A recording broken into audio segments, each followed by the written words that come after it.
എന്ന് വന്ന് തൊട്ടപ്പം നീ എന്നാ പറഞ്ഞ എന്നെ പേര് തുടർന്നല്ലേ?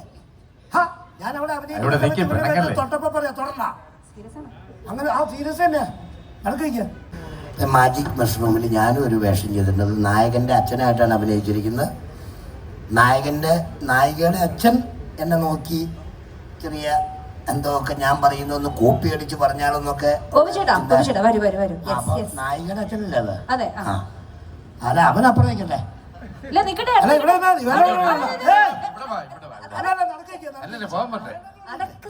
ഞാൻ നിന്നെ എന്ന് വന്ന് തൊട്ടപ്പം നീ എന്നാ പറഞ്ഞ എന്നെ പേര് തുടർന്നല്ലേ? ഞാൻ അവിടെ തൊട്ടപ്പം പറയാ തുടർന്ന അങ്ങനെ ആ സീരിയസ് തന്നെ നടക്കില്ല. എനിക്കവനെ കാണണ്ട. അതിന് നീ പറയണ ശരിയല്ല. പടം കാണുമ്പോ അറിയാം ഒരു യുദ്ധമൊക്കെ ഉണ്ട്. എല്ലാവർക്കും നമസ്കാരം. ഞാന് പണി എന്ന സിനിമയ്ക്ക് ശേഷം എൻ്റെ റിലീസാവാൻ പോകുന്ന 4ാമത്തെ ചിത്രം കൂടിയാണ് മാജിക് മഷ്റൂം. ഞാൻ ഈ പടം ഓണായി കഴിഞ്ഞ് ഞാനൊരു ഫംഗ്ഷനിൽ വെച്ച് നാഷികയെ കണ്ടു. അപ്പം നാഷിക അന്നേരം ഞാനൊന്ന് ചോദിക്കുന്നതിന് മുമ്പ് തന്നെ നാഷിക ഇങ്ങോട്ട് പറഞ്ഞു, എടാ നിനക്ക് പറ്റിയ വേഷമൊന്നുമില്ല, അതുകൊണ്ടാണ് ഞാൻ വിളിക്കാഞ്ഞെന്ന് പറഞ്ഞു. അത് കഴിഞ്ഞ് കുറച്ച് ദിവസങ്ങൾക്ക് ശേഷം എനിക്ക് നാഷികയുടെ ഒരു കോള് വന്നു.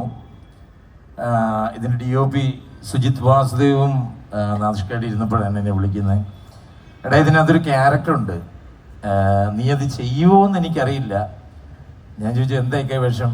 അപ്പം എന്നോട് പറഞ്ഞു നായികയുടെ അപ്പനാണ്, ഒരു ഇമോഷണൽ ക്യാരക്ടറാണ്, കുറച്ച് കലിപ്പൊക്കെ വേണം എന്ന് പറഞ്ഞു. ഞാൻ പറഞ്ഞു എനിക്കൊരു പ്രശ്നമില്ല, ഞാൻ ചെയ്യാം. അങ്ങനെയാണ് ഞാൻ ഈ പ്രൊജക്റ്റിൽ ചെയ്യാന്ന് പറഞ്ഞപ്പം നായകന്റെ അപ്പൻ ജാഫ്രിഡിക്ക് എന്ന് പറഞ്ഞപ്പോ നീ എന്നാ പറഞ്ഞേ? വേണ്ടായിരുന്നു നോക്കായിരുന്നു. അതോ